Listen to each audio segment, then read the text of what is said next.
Hey guys, welcome back to the channel. This is part 2 of Naruto, Student of Madara. If you guys enjoyed this what if, and want to see part 3 of it, comment down below and let me know. The like goal for this video is 100 likes.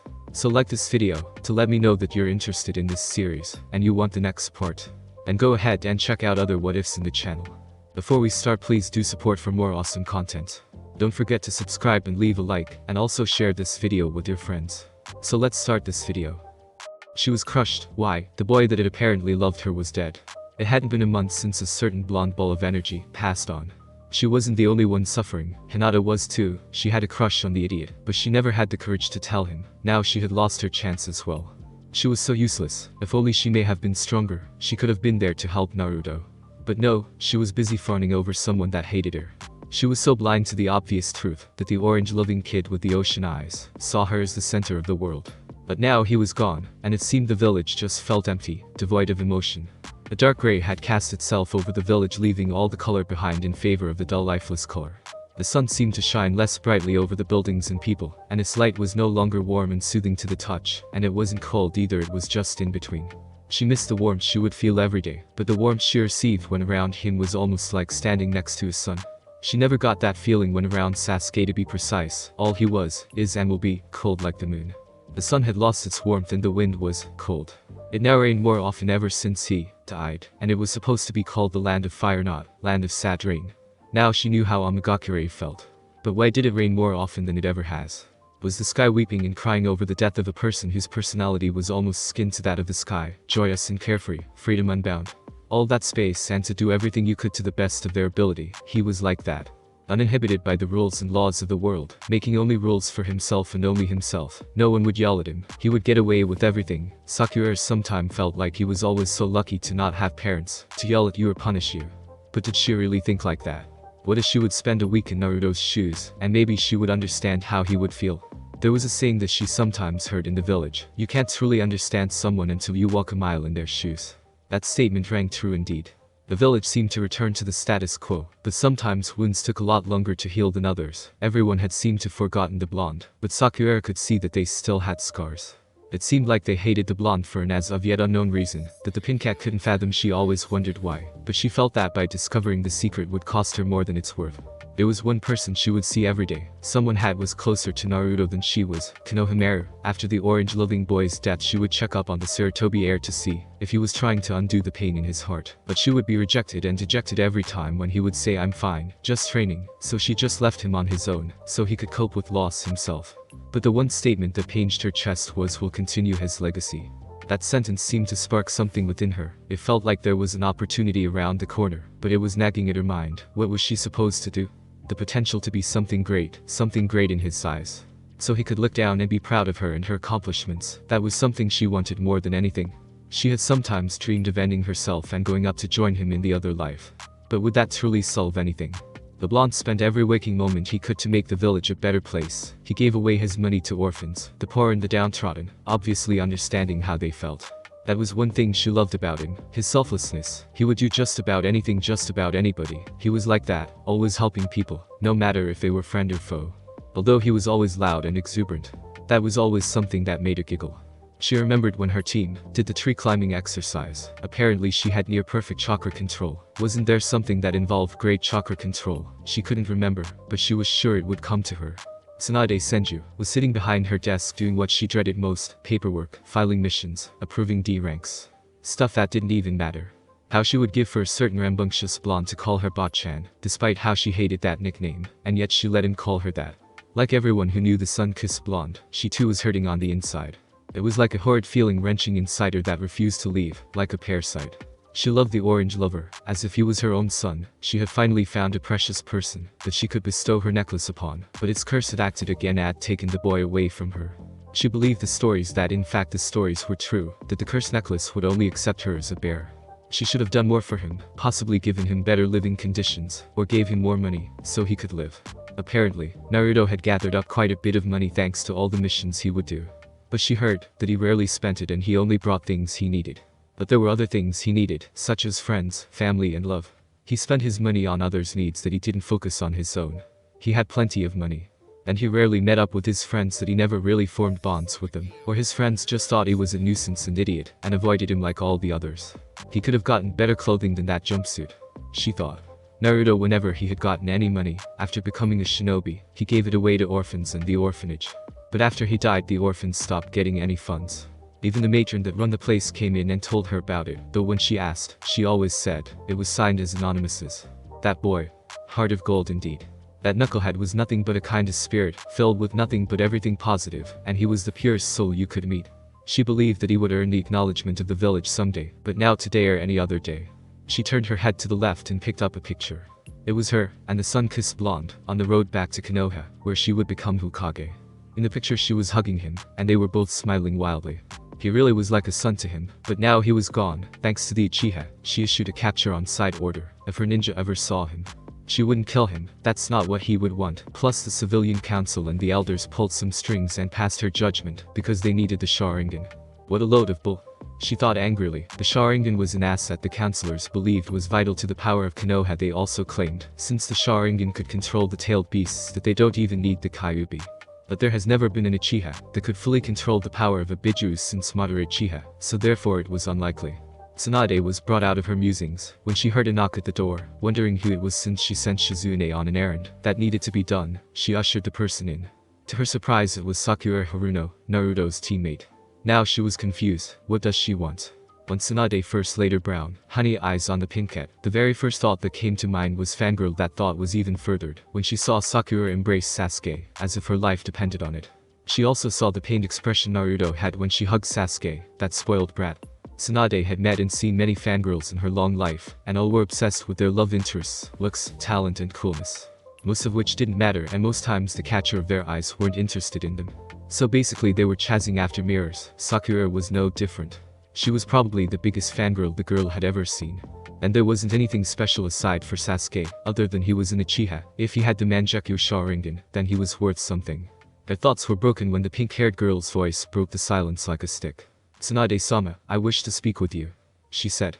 The busty blonde-haired woman could tell that she was nervous. For one, their eyes hadn't connected, and two, the girl's body language was screaming guilt. She hadn't really met Sakura aside from seeing her the few times around the village, and seeing her with Naruto. But still, she would listen to the girl. Tsunade fell into her stalwart Hokage demeanor, where she had a stoic face and judging eyes. Do you require something, Sakura? She asked in a way that only a leader can speak with. Tsunade-sama, I ask of you to take me on as your apprentice, pronounced Sakura. Sakura's heart was beating hard and fast. It took all her courage, just to stand in front of the woman. Why does she agree to this? Why does she come before the Hokage, the leader of her village? Her courage was leaking from her like water through a crack. She felt like she was going to shatter at any moment like broken glass. Even walking into her office felt like she was stepping on needles. But she had something to prove, something to make everyone proud of her, to make him proud of her. She wanted to stand tall as a kunoichi, a strong, confident one, which was not at the moment. Tsunade was genuinely surprised. She never expected this question to come from her. But still, why? She understood the request easily, but there must have been an ulterior motive behind it. But why herself? There were plenty of other tutors in Konoha. Even Kurenai would be acceptable. But training directly for the Go-Daime Hokage herself, the strongest woman in the world. This was no coincidence, and why did she get the feeling that it was connected to a certain someone? Shizune, shouted Tsunade in a commanding tone. Her assistant apprentice came running through the door carrying several stacks of paperwork to which she was sent out for, and had just returned, and somehow Tsunade knew she was there. Yes, Tsunade-sama? She asked. Whenever her maester used this tone of voice, she was always a bit peeved. Please bring me the file on Sakura Haruno, she ordered, still in her stalwart phase. Shizune nodded and quickly left the room for the file. The two kunoichi left in the room were quiet like the grave. Tsunade intertwined her fingers and placed her hands in front of her face. She was studying the girl in front of her. The first thought that came to mind was fangirl, the bane of all true kunoichis. It was because of ninja like this that gave the word kunoichi a bad name, and that's why they were never taken seriously. Not only that her figure was too skinny and there was barely any muscle on her, was she dieting. The Pincat needed to get rid of that, because in battle it would sap her energy, and make her a slow easy target, and if she didn't build muscle, then how was she going to defend herself from enemies? Without a healthy body, the shinobi or kunoichi won't be much use, whether or not they have strong ninjutsu and chakra. Sakura was being scrutinized before Tsunade. She didn't know her thoughts or feelings, but she knew that they weren't good because of the look that she was giving her. She couldn't back down. Now she had something to prove, and if she broke down in front of Tsunade, then nothing will be achieved. Shizune returned to the Hokage's office with the folder in hand, and gave it to her master. Tsunade ordered her to leave, for what was about to transpire must be done privately. Tsunade examined the folder before opening it. On the page there was a picture of Sakura, after she had recently become a genin. She scanned every page, every word that was within the file, every little detail. She scanned the folder. Tsunade snapped the folder shut, and turned her gaze back on the girl in front of her. "Sakura Haruno, your file says some things that are truly dissatisfactory," were the words that Tsunade used. Sakura was hurt, but she knew it was true. If she denied it, she would only be a fool. "It says doesn't take shinobi skills and training seriously, too obsessed with personal affections that get in the way of teamwork and concentration," spoke Tsunade blankly. "It also has reports on your missions and Chunin exam preliminary battle with Ino Yamanaka. In your mission reports mainly your first C rank turned A rank. It explains in detail about how over-reliance on teammates when faced with a superior adversary clouded judgment and stayed behind the scenes without participating once in team action to save their sensei who was trapped. Then there's the report on your prelim match with Ino Yamanaka. Chosen words are pathetic by Kurenai Yuhi. Barely has mastery of the basic academy jutsu, and showed no other skills other than below-average taijutsu, says Asuma Saratobi. In disgrace to Ulkanoichi, says Anko Mitarashi, and who let her in the academy, says Ibiki Morino. Sakura's confidence was breaking fast. Everything she said was right and she can't dispute that. "But this is not important," spoke Tsunade as she finished reciting the report. "Why do you wish to become my apprentice, Sakura?" That was the question Tsunade wanted to know the most. "Because I wish to be a strong Kunoichi and serve the Leaf Village and become an admirable Medicinin," spoke Sakura with false confidence. "No," was what Sakura heard. She looked up and saw Tsunade looking at her sympathetically. "Sakura, tell me the truth, why do you want to become my apprentice?" queried Tsunade. Sakura gasped at the answer. The Hokage knew she was lying, but she just wants to know the real reason why. "I want to become stronger. I want to learn medical ninjutsu so I can save people. People die, I know that, but doesn't mean we can't give them the chance to live. I don't want people like Naruto to die." She started freely sobbing. "I want to become strong to make him proud of me. I want my life to have a purpose. I don't want Naruto's death to be for nothing. I want his will to carry on through me and all the others, so please take me on as your apprentice," pleaded the pink-haired genin. Tsunade expected that answer, but still seeing Sakura break down in before her was almost a mirror image of the time Dan and Iwaki were killed during the Second Shinobi World War. Those two were her life, and when she lost them a piece of herself followed after. "Very well, Sakura Haruno, you are now my apprentice. We will start tomorrow, but don't expect me to go easy on you. My training will be hard and rigorous," spoke Tsunade seriously. Sakura steeled herself and faced her new teacher. "Yes, Tsunade-sensei, I won't fail you." And with that said, a new promise was made to a blonde-haired boy. Somewhere dark and cold was an old man sitting on a wooden throne, the kusarigama in hand, that substituted as his king. This man was Madara Uchiha, and he was watching his only student Naruto Uzumaki going through physical torture. Technically it was a physical workout. It was a week ago when Naruto's rehabilitation finished and his muscles and internal organs started working properly. The first thing they started on was Naruto's physical muscle. When Naruto first started he had a lot of baby fat and not much muscle, which was something that needed rectified and quickly.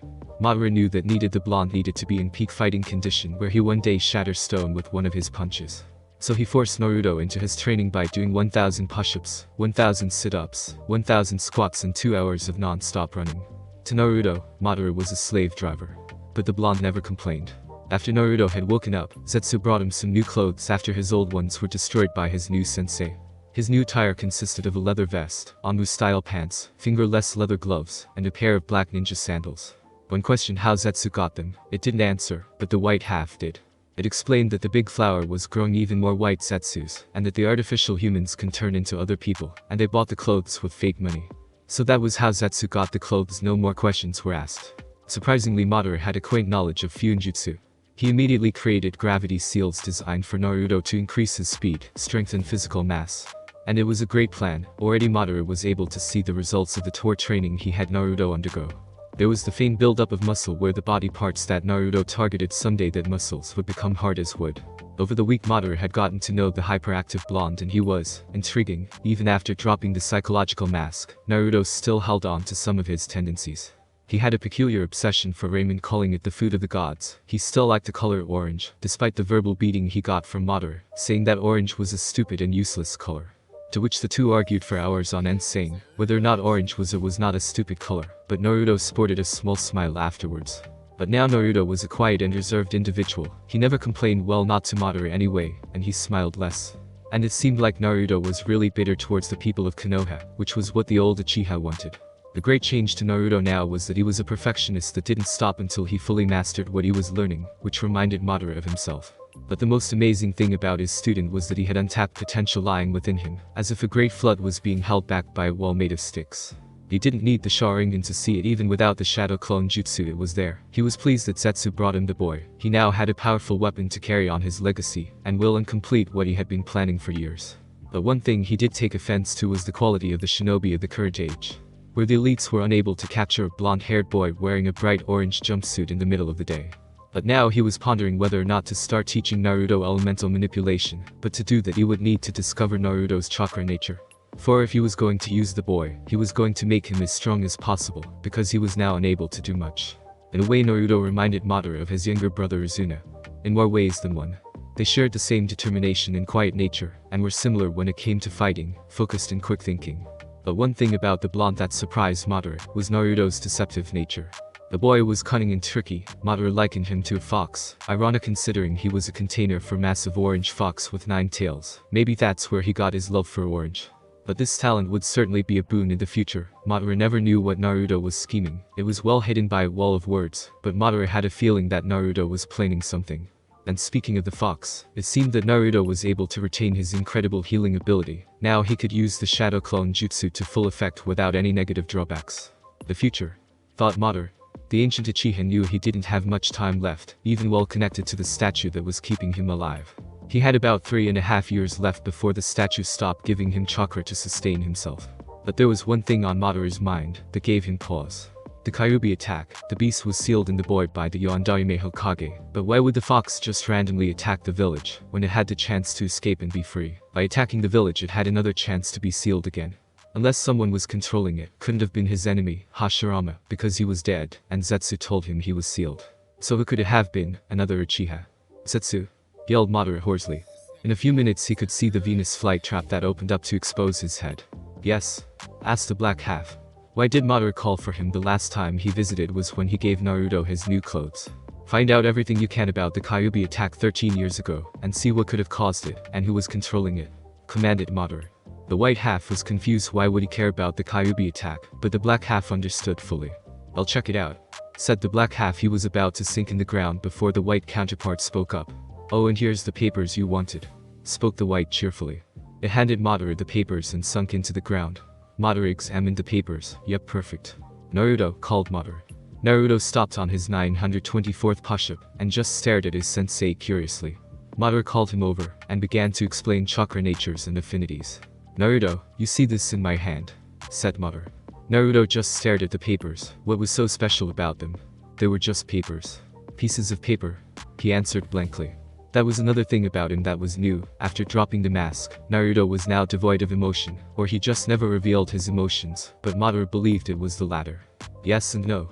These are chakra papers, spoke Madara, but Naruto didn't seem like he was following on with the same thought.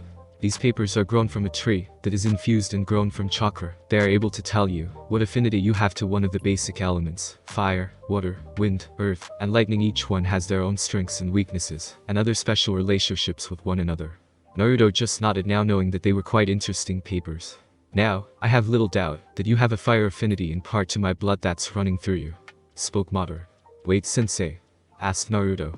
Now he had the old man's attention. How do you tell what chakra nature you have with these papers? Madara was getting around to that. He handed Naruto one of the papers and held onto to another. Like this, said Madara. He channeled a small amount of chakra into the paper. What happened first was half of it ignited and turned to ash, and while the second half split in two. You see, Naruto, this paper is sensitive to chakra, and when you channel even the smallest amount, something will occur. Now tell me what happened to my paper. Naruto just recalled what he just saw. First half of your paper ignited and turned to ash, then after that the second half split in two. Exactly, which means I have two affinities: fire and wind. Naruto just nodded. At least he had a teacher that was skilled in fire jutsu. Now to find out your affinity, 5 things will happen to your paper. If your affinity is fire like mine, your paper will burn. Wind also like mine will cut in half. Water, it will become wet. Earth will crumble into dust, while lightning, it will wrinkle, explained Madara. But my main affinity is fire, since it was the first to appear. Naruto nodded and looked at his paper. He channeled his chakra into it, and three things happened. First, the paper split in two. The two halves that were left, one burned and turned into ash, while the other wrinkled up. Madara stared at the paper. 3 chakra natures. That was rare, and they all appeared to be natural too. It seems you have 3 affinities, Naruto: wind, fire and lightning. Praise Madara. Cool. So when do we get started on elemental manipulation? Asked Naruto. He was really tired of doing all these exercises. You don't, said Madara. What? Spat Naruto. Why was he even doing all those punishing exercises? But I have the Sharingan, I can just predict my enemy's attacks, stated Naruto. He didn't notice the wrinkly hand coming at him, aimed for his head. A loud slap was heard as Madara's hand came into contact with the back of Naruto's head. Don't question your master, bellowed Madara. The blonde was lying on the floor clutching the back of his head. This was the first time Naruto was being rebellious in front of Madara, and then he said something stupid. I just did, you old goat. Several tick marks appeared on Madara's face. He didn't mind being called old, but an old goat was something he didn't stand. He gripped his Kusarigama and started whacking Naruto with it multiple times on its blunt end, while Naruto was repeating, ow ow, I'm sorry ow ow. Around about this time Zetsu returned and was treated with a rather amusing sight. Madara was hitting Naruto with the blunt side of his Kusarigama. Although the hits didn't really hurt Naruto, he just wanted to stop being hit by an old man. It was breaking his reputation. The two halves chuckled at the scene since it was rare when Madara would become so active. After a few minutes of discipline by Madara, the old Uchiha sat back down in his throne-like chair. Naruto, there's a limitation to the Sharingan, said Madara, gaining the blonde's attention. Even though we can see all our opponent's movements doesn't mean we can intercept them all the time. You must train your body to be able to overcome every threat, and the Sharingan will be your tool to further overwhelm your opponent. Because even if you can track their movements, your own body will not be able to keep up with your opponent's, explained Madara. That's why I gave you weight seals to increase the amount of speed and strength within your attacks, while your other exercises are to increase your stamina. Now Naruto understood. If he only explained that to him in the beginning. You could have just said at the beginning, mumbled Naruto. I wanted you to figure it out, said Madara. But Naruto was surprised by that statement. I want you to be able to figure these things out yourself, for if you are going to deploy the Eye of the Moon plan, then you will face powerful opponents like the Kages, clarified Madara. Now get back to your training, or do you want me to hit you again? Said Madara with an evil glint in his eye. Naruto nodded and went back to training. Madara faced Zetsu. That didn't take long, commented the former Uchiha leader. Zetsu just stared impassively at its creator. That's because of what I found was quite interesting. And what did you find? Asked Madara, raising his grey eyebrow at his subordinate. A note from the Yondaime Hokage to the Sandaime saying a person claiming to be Madara Uchiha took control of the Kyuubi and attacked the village. The village has become quite lazy if it can be infiltrated so easily. But back to the Kyuubi attacker, spoke Zetsu. Impossible. I was sitting right here 13 years ago, and even then, my body was not like it was. I couldn't be able to extract the Kyuubi and attack the Konohagakure with the body I have now, growled Madara. Some Uchiha is impersonating me, the copycat. We need to find this person and kill him. He could be a threat to me and my plans. He could ruin everything. And I did just that, declared Zetsu. Somehow Zetsu always seemed to please him more and more. Whoever had attacked the village has been manipulating the Akatsuki through the guise of Madara Uchiha. Although I couldn't place a name, I have found out that he has ensnared Nagato and has ordered him to collect the Biju to seal in this statue. Madara was in thought at what Zetsu said. Someone was influencing Nagato to carry out the exact same plan he thought of. This person must have been a really good copycat, or he just took pleasure in using a name that he couldn't measure up to. But he was influencing the only other person who could summon the decrepit statue, Madara's pawn. When the time is right, I will have Naruto deal with the impersonator because I cannot anymore. Although I would love nothing more than to deploy the infinite Tsukuyomi. This person is controlling my pawns, and if it's one thing I hate is people who meddle in others' affairs. The Eye of the Moon plan was my idea. Only I or my heir Naruto will deploy it, no one else. This Madara aspirer must be eliminated, connived Madara darkly. It's been 2 months since at that time when Madara was told about the Kyuubi attack's instigator. He then told Naruto about hoping to have him become even more loyal to him, and it worked like a charm. Naruto became even more devoted and loyal to Madara, saying that he will kill the fake Madara to cause his life to become hell. For he was the epicenter for all the hatred and loneliness Naruto suffered in his life. It was all because of him, but he would soon have the power to kill him with mutual hatred. But there was one thing missing. The fake Madara was responsible for the attack against the village. He may have even had a hand in the Uchiha massacre, thought Naruto as he was resting from his physical training. It was because of him that the village hates me, but also the Yondaime Hokage had a part to play in that. But the fake Madara may have killed my parents. Zetsu, yelled Naruto. If there was anyone that could find out who his parents were, it was the plant man. Zetsu rose up from the ground, only his upper body was visible. Yes, Naruto? Asked Zetsu. This was the first time the blonde asked for something from the colored man. I want you to run a DNA test at the Konoha hospital by infiltrating the village to find out who my parents were. Spoke Naruto rather quickly. Zetsu was surprised, he never expected something like that. Okay, but first, I will need some of your blood, so I can compare it to anyone in the Leaf Village. Stated Zetsu. An hour later they began a blood extraction. They watched as the red liquid filled up the small container ready for the test to happen at the hospital. I will be back in a few hours, said the plant thing. It was night in Konoha, and all was quiet. Not a single soul was stirring, not even in the hospital. Zetsu morphed from the ground, in the middle of the reception area. Black Zetsu being a powerful sensor, so he could sense the signatures of everyone in the hospital, and it felt nothing in the hospital, except for its patients. You know Naruto hates hospitals. Stated the white version to the black one. Yes, it simply said. Oh come on, I wanted to surprise you. They made their way to a certain wing in the hospital, where they found many things including operating machines used for scanning DNA, and among other things. Oh, this is the place, right? Asked the white. No shit. They took out the necessary hospital equipment needed for the procedure. Zetsu didn't have fingerprints, so it wouldn't leave behind any. Zetsu typed away on the keyboard that operated the computer. It then compared the DNA results between Naruto and his parents, hoping to find any inkling on who they were. The first picture that came up on the screen was a beautiful red-headed woman with violet eyes and a round face. Oh, she's pretty, said white Zetsu. This is Naruto's mother. Her name is Kushina Uzumaki. Birthday, July 10. Blood type, B. Jonin. Status, deceased. Stated black Zetsu. Oh poor Naruto, time for the father quick, said white Zetsu with glee. The second picture that appeared was a handsome spiky blonde-haired man with blue eyes. White Zetsu was shocked. The Yondaime Hokage was Naruto's father. Now it made sense to the artificial human. Of course Yondaime would seal the Kyuubi within his son. How come they didn't see it before? Minato Namikaze. Birthday, January 25. Blood type, B. Kage. Status, deceased. Spoke black Zetsu. Now this is a surprising turn of events. Who should we tell first, Naruto or Madara? Let's tell them both. Spoke black Zetsu. Oh, can't wait for Naruto's reaction, said white Zetsu. The flight trap man morphed into the ground, not before reading any evidence that it was there, but wait, said white Zetsu. There's more. Zetsu eyed this new information that appeared on the computer screen. It was tracing other relatives, but since Naruto's parents didn't have any siblings, it instantly went through grandparents and great-grandparents. What do we have here? Stated the black half. The sun was shining brightly over the Konohagakure, the birds were singing, the rivers were flowing, the leaves were dancing in the wind, and two freaks wearing green jumpsuits were shouting about the power of youth. It was one of the rare few times the sun actually shined, but it still lacked the warmth that came with it. Sakura Haruno was on her way to the Yamanaka flower ship. The village seemed happy, happier than it has ever been.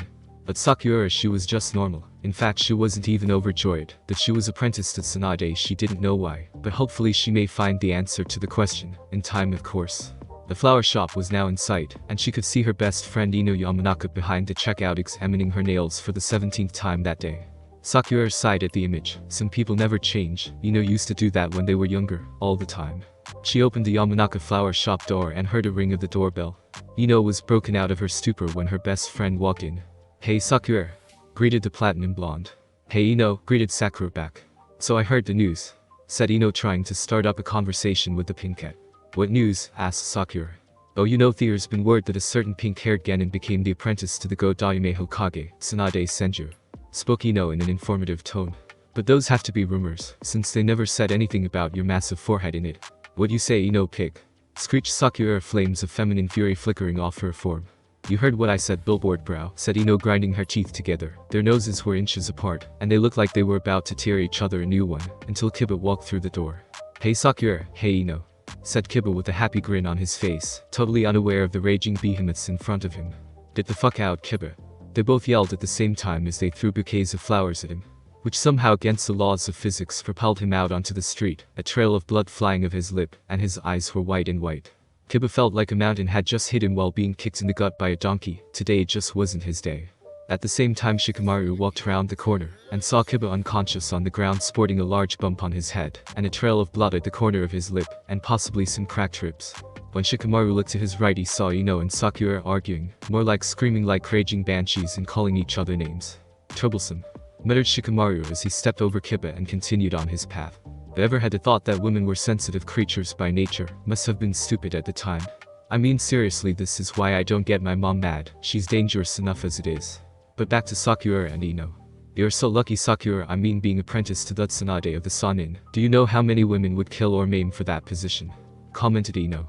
I know, but I'm not doing this for myself or anybody else, pronounced Sakura. Ino was taken back at what Sakura said. Then why is she doing it? But if not for anybody yourself, then why? Inquired Ino. Sakura looked down at the ground. Ino got the message that it was incredibly painful to talk about and taboo around her. I'm doing it because of the promise I made, said Sakura sadly. Deciding to drop the topic for now, Ino instead asked a different question involving her best friend. Okay Sakura, what kind of flowers would you like today? Can I get some white roses? Please, Ino, asked Sakura in a sincere voice. White rose is great, the symbol of passion, remembrance, happiness and love. You chose well, forehead, said Ino as she tied a bouquet of white roses together. So who's the lucky guy that's got your eye? Asked Ino, knowing this would be good gossip. They're for Naruto, said Sakura quietly. Ino gasped a little loudly. She knew she had just treaded on unwanted ground. And with that, Sakura left the shop with Ino watching her retreating form. Ino was in the same boat as Sakura. Even though she wasn't close with Naruto, she still regretted all the times she'd make fun of him and punch him.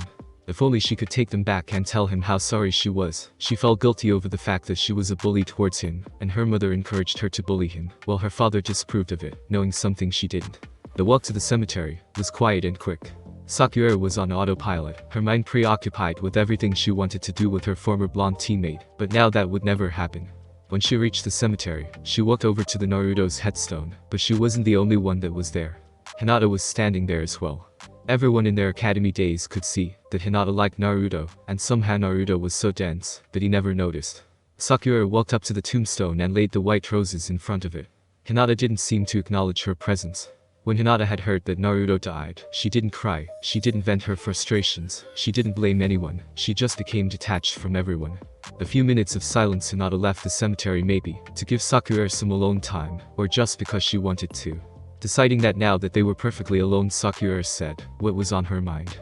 Hey Naruto-kun. She started off. I came to visit again, and I brought flowers. Ino says hello. She smiled, thinking of the memories she had with the blonde. I went to Tsunade-sama today and I asked if she could take me on as her student. And she said yes. I'm going to mainly be training in medical ninjutsu, and possibly Tsunade-sama's incredible strength. I want you to know that I'll visit once every week, if I can, so we can just talk, you know. She giggled for a second. I really miss you. I miss your smile, that atrocious jumpsuit you always wore. I miss your competitive rivalry with Sasuke. I miss that loud voice of yours. She smiled as she lifted off some of the qualities Naruto had. Just so you know, I'm sorry how I treated you. I never really bothered to get to know you, though now I wish I had. She was looking for more words to say, but she was running out of words to say. I'll come by again next week, okay? Bye Naruto, she said. She turned and left the cemetery slowly, but not before sparing a glance at the headstone with a melancholic look. But she didn't notice Kakashi standing a bit away. He watched everything, and now he had even more regrets.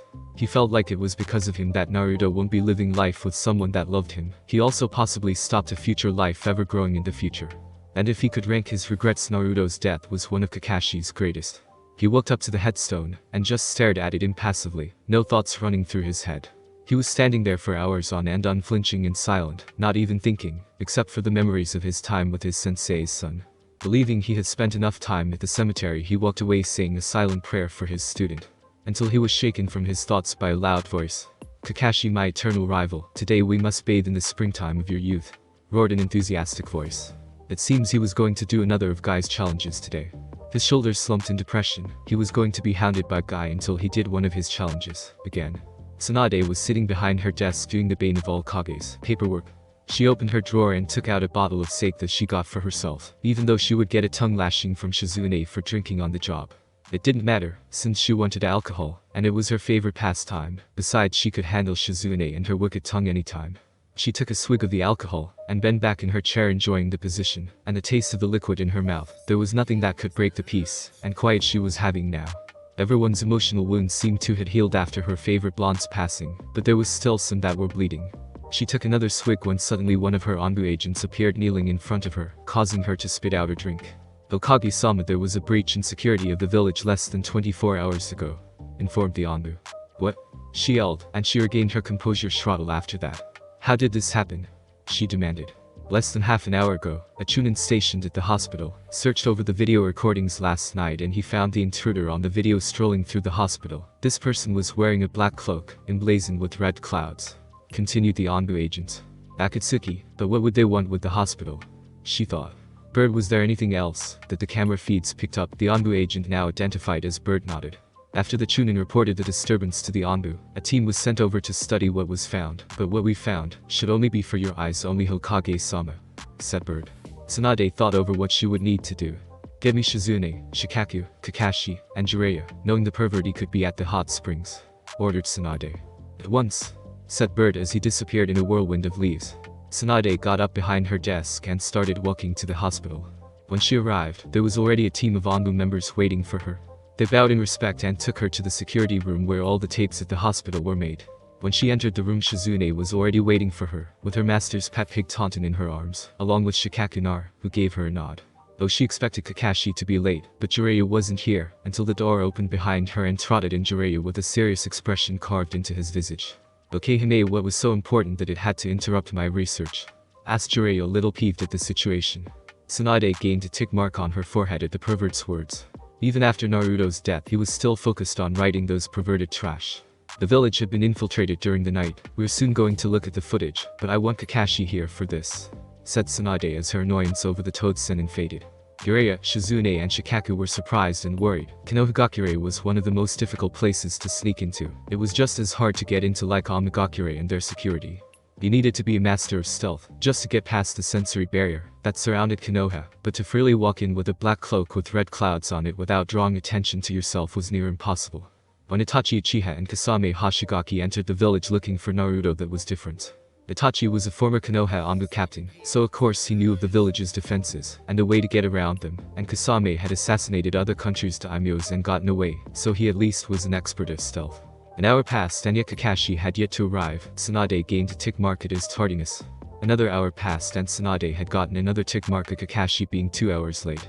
By the time of the third hour had passed, Tsunade now had 3 tick marks on her face, which was throbbing wildly, and boy was she pissed. The door opened to reveal Kakashi reading that stupid orange smutty red. He greeted the 3 others in the room with a casual yo and a nice smile, but instead of a hello back he got a punch in the face by Tsunade. Lucky for him, it wasn't chakra infused. Kakashi got up off the floor and dusted himself off, but was still surprised that Tsunade just attacked him out of the blue. Now that we are all here, let's get Kakashi up to speed, said Jiraiya, trying to defuse the situation since things have been tense between the two Sannin and Kakashi. Jiraiya cleared his throat and spoke to Kakashi, since it was better if he did it and not Tsunade. Over the night, the Leaf Village was infiltrated by an unknown assailant. Who they are, and how they got in still remains a mystery, as they penetrated through the sensory barrier with relative ease. However, they weren't really careful when they arrived here at the hospital, where we caught them on the building's video surveillance. But what we do know is that the assailant was wearing a black cloak with red clouds. They now had Kakashi's full attention. If it was anything concerning the Akatsuki, it wasn't good. Shizune tapped a few buttons on the keyboard, activated the monitor, and selected the recorded tape. When the image came to life, the first thing they saw was the reception area. Then what looked like a Venus flytrap-like thing started morphing from the ground, and then became a full body, and as clear as day they could see the black cloak with the red clouds. The Chunin was right, it is the Akatsuki, said Shizune and Taunton oinked worriedly. But what could the Akatsuki want with this hospital? There's nothing special about it, spoke Shizune, getting an oink of agreement from Taunton. But they already accessed the village when they were looking for Naruto, but those were Itachi and that other ninja Kasame. Why would another Akatsuki agent come here again? And there's something not right here, stated Shikaku. All eyes were on him, even the pigs. From what the information tells us that Jiraiya-sama was able to conjure up is that the Akatsuki work in pairs, so where's his partner? Said Shikaku as he gestured towards Setsu on the screen. This is starting to get more confusing by the second. None of this information gives us something to go on, but Shizune's right. Why the hospital? Said Tsunade as she rubbed her temple. Maybe it's not the hospital that interests them, spoke Kakashi, getting everyone's attention. He was about to speak again before a new voice made itself known. Maybe it has nothing to do with the hospital at all, or whatever they need to do is within the building. Everyone in the room turned their attention toward the door when after a second scowls started sprouting. Before the doorway was an old man with black spiky hair, covered in bandages mainly in areas such as his right eye and right arm, leaning on a cane. Danzo, growled Jiraiya. The darkness of the shinobi was standing before everyone, his impassive face unreadable. Along with him were the Hokage's 2 other advisors, Hamura Mitakato and Kahara Udatain. What are you doing here? Asked Shikaku. Anyone could see that his body was tense, but it was always tense around Danzo. We received a message that the village had been infiltrated by an agent of the Akatsuki, stated Hamura. Is this true, Tsunade? Asked Kaharu. Yes, answered Tsunade, her unease and annoyance just rippling off her. Then you have also yet made another lapse of judgment on the security of Konoha, spoke Danzo. The scowls just got a whole lot bigger. First, the Sharingan abandons the village, and not a day after we lose our weapon the Jinchuriki, and now a wanted group of missing ninjas are now able to waltz freely from within and out our village.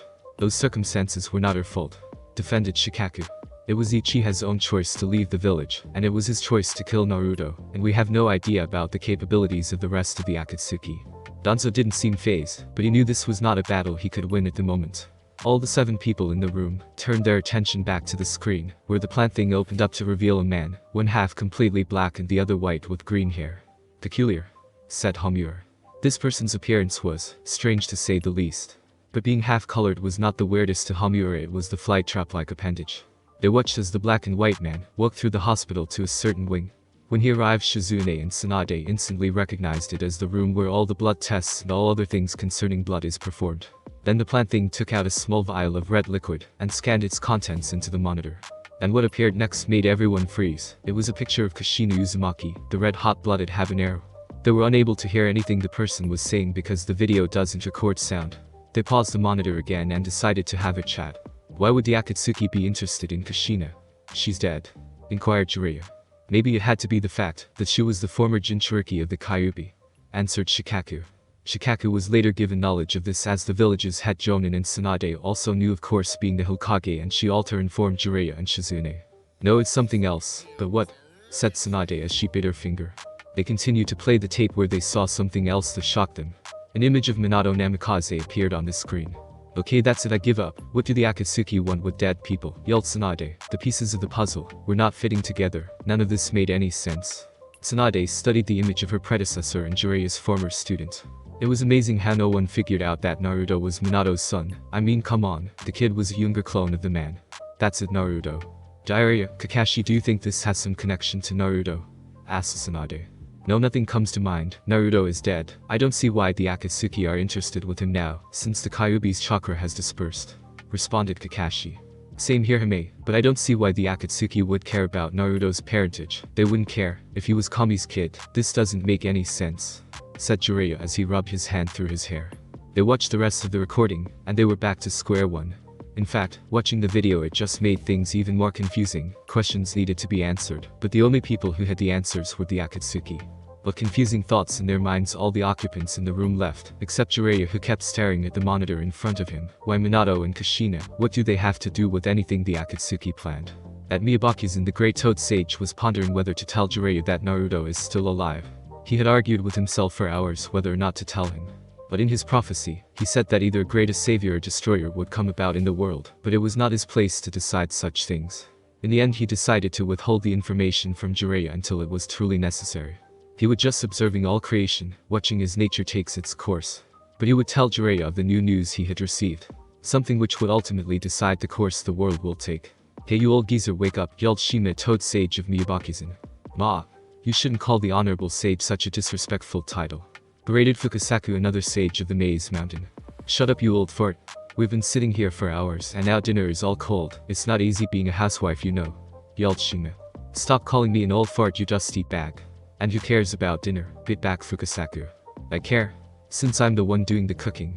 Both old toads started arguing, gaining the Honorable Sage's attention. Now spouses shouldn't fight, said the elder. The two small toads looked back at the elder, waiting for what he was going to say. Please summon Jiraiya here as soon as you can, there is something I must tell him. The two toads were astonished. The old toad wanted to speak to Jiraiya again. Fukasaku then did the appropriate hand signs for reverse summoning. Reverse summoning jutsu, yelled Fukasaku as he slammed his hand down on the ground where multiple symbols appeared on the ground. Smoke appeared and it revealed the form of Jiraiya.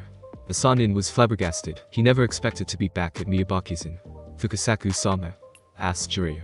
Jiraiya-chan, the Great Lord Elder wishes to speak with you, said Fukasaku. Jiraiya turned and faced the Great Elder.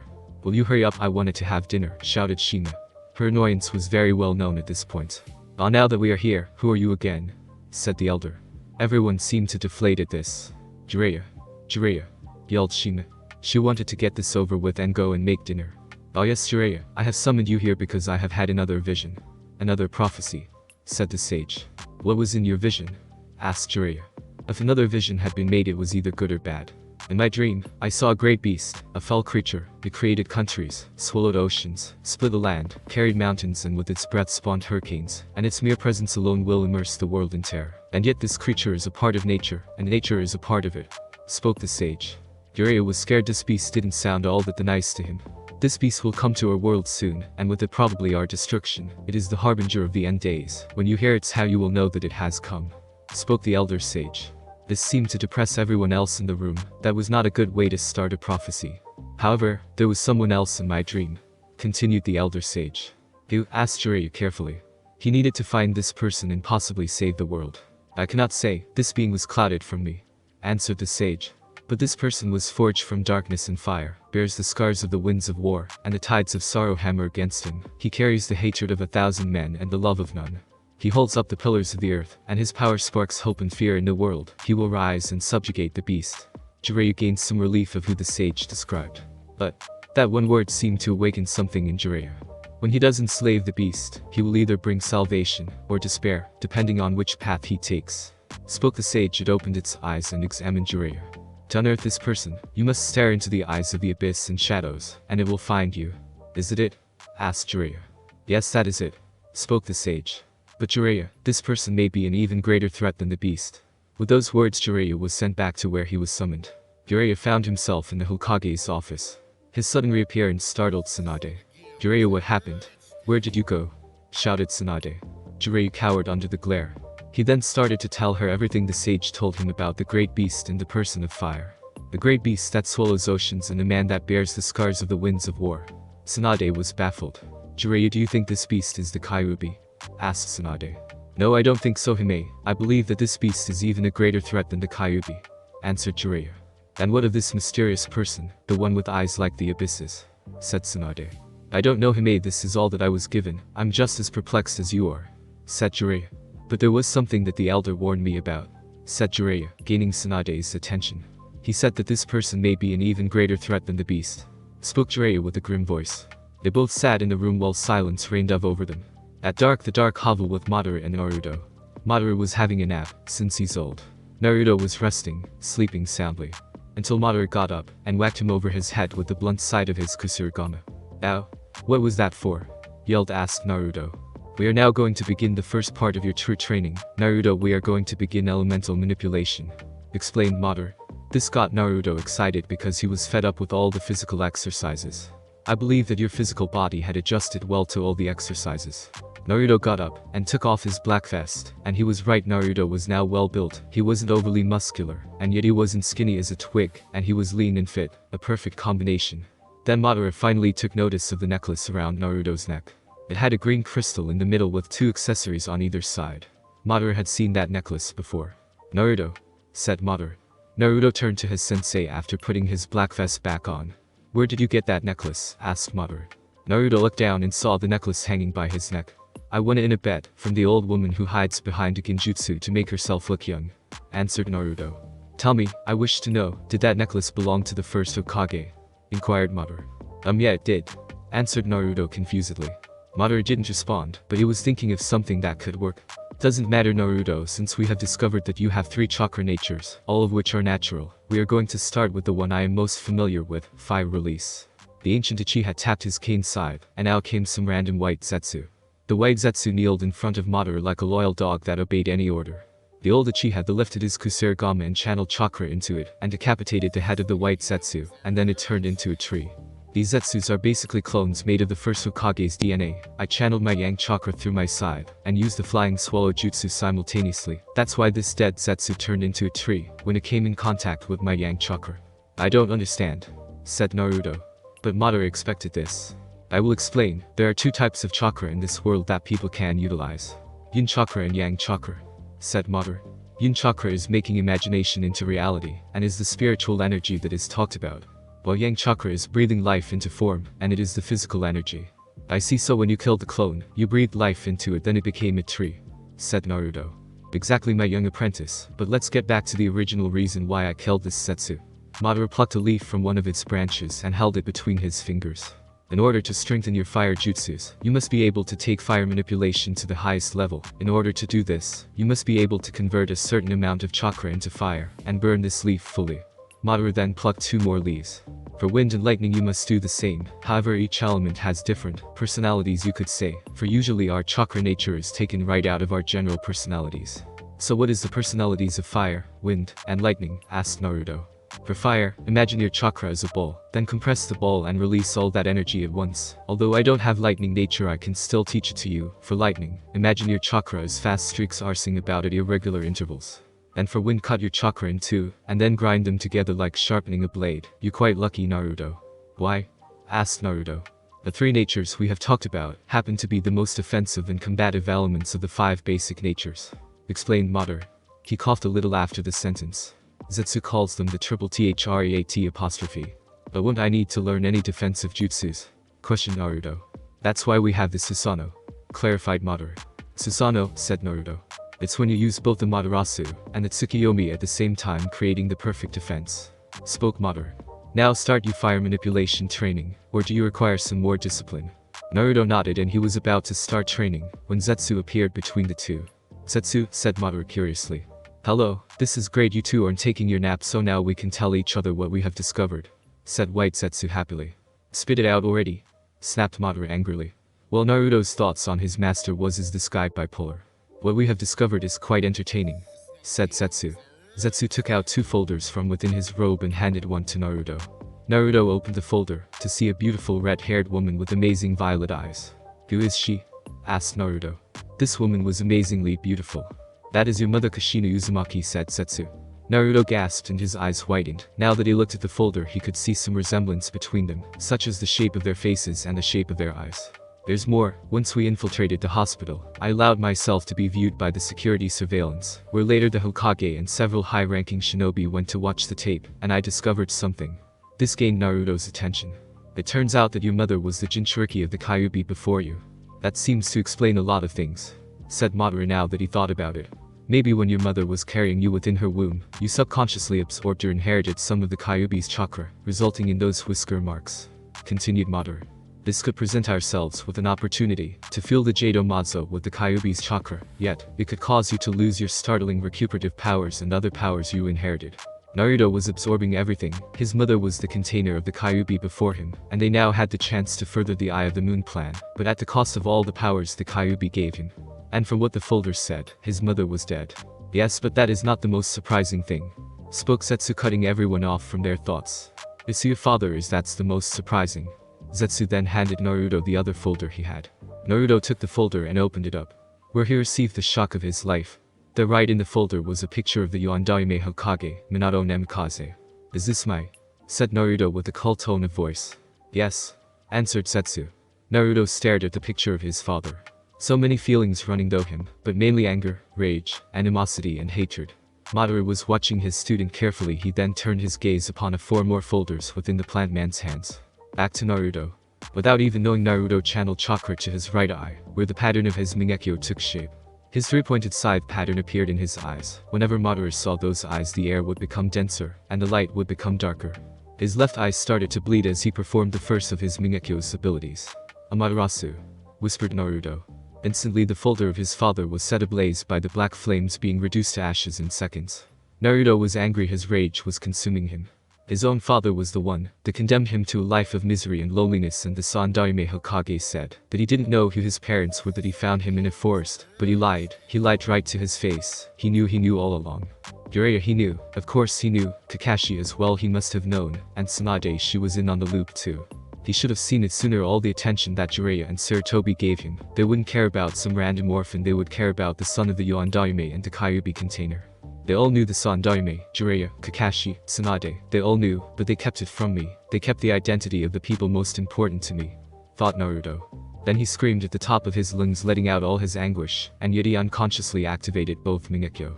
The white skeletal ribcage started to form around him, protecting him like armor. Then 4 white skeletal arms grew tied together by bolts, and finally came the head of Naruto's Susanoo.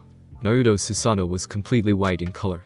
It had 4 skeletal arms, and its ribcage had 4 horizontal curved spikes on each rib. Its skull had 4 glowing yellow eyes and 2 forward-facing bull horns, along with sharp fang-like teeth.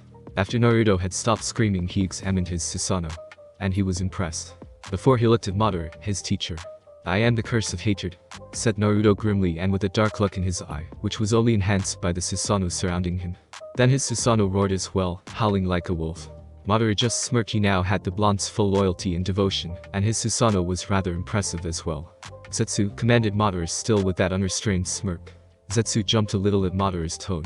"Get ready to transplant my eyes," ordered Madara. "Yes." Both halves said at the same time. "I leave my legacy to you, Naruto, and when the time is right, I will repay you for your aid, someday," thought Madara. Thanks for listening. I do hope you enjoyed. If you want a next part of this video, like, subscribe, and comment down below, and turn on that bell notification, and also check out the other videos that I have created, and enjoy. See you in the next video. Peace.